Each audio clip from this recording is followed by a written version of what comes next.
Out here with Brian Scalabrine at the pit. He just got finished working out.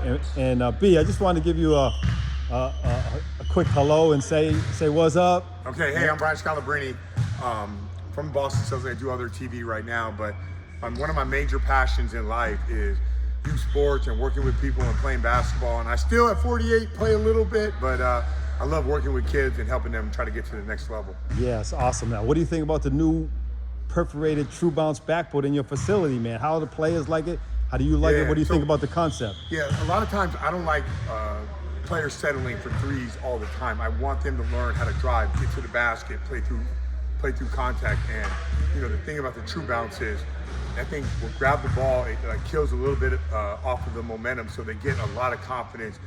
Growing up, learning to use the backboard. You can use the high backboard, you can use the square. Like we really emphasize people, because right now, just think about where we're at in the NBA. Victor Wembanyama, 7'4". You're gonna have to put that ball high off the glass. You're gonna have to build that touch. And we emphasize guys going to the basket and guys learning to play off the glass. Hey B, what do you think about the defensive side of it and the rebounding? Yeah, that's a good point.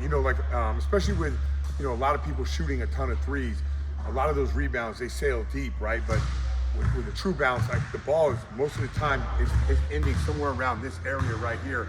Because when you think about basketball, usually the game is won and lost right here. It's right here in this restricted area. And so that's not just getting to the basket, it's defending the basket, and it's rebounding the basketball. We really preach that. We preach rebounding the ball, and a lot of times with the TrueBounce, the ball is ending up in this area, so we can concentrate more on making sure people block out and making sure that we secure that ball. And they'll get rewarded when you teach proper rebounding. They'll get rewarded, and muscle memory will help them. Correct? Yeah, if you think about the game of basketball, and as convoluted as it gets with different ways to win and lose, it still doesn't change. You still need to win this area. You need to defend, you need to rebound, you need to be low turnover, right? And we need to emphasize those things. So we feel like rebounding is a big part of what we do. And for every kid that has aspirations to play in high school, one of these prep schools, go to college, Division 1, 2, 3, play in the NBA, you can't have any weaknesses in your game, and rebounding is a big part of that. We emphasize that, and sometimes we'll play a game, and if we give up an offensive rebound, we'll put that team back to zero and have them start all over, right? Because they have to, in their mind, understand how important it is. My main objective in inventing the product was for the players, Scal. Because a lot of the products, if you noticed around here, like the traditional glass backboards, they were put in the game for the fans or for aesthetics. And I wanted to kind of make that a combination and reward the players for playing or properly playing. It's a great place to learn, and it's a great place to understand to hone your skills. And the perforated backboard, it also grips the ball a little bit nicer. The ball comes off a little bit better.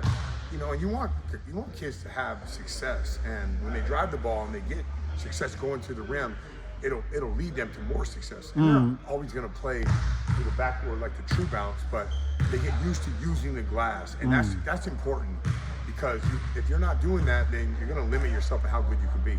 One other question: what do you think about the technology? As you know, Brian, the technology in the world is a high flyer now. Everybody loves technology. What do you think about rising to the next levels, as in college or the professional levels, taking advantage of the softer bounce? Yeah, I would love that, because I think it would improve the game, different aspects of the game. So technology is definitely improving, and for me, it's like, if we want players to drive, we want players to use the basket, we want players to use the glass and go to the rim. So I think if that helps, then it's something that we should look into. All right, thanks, man. Thanks for your minute. You got it.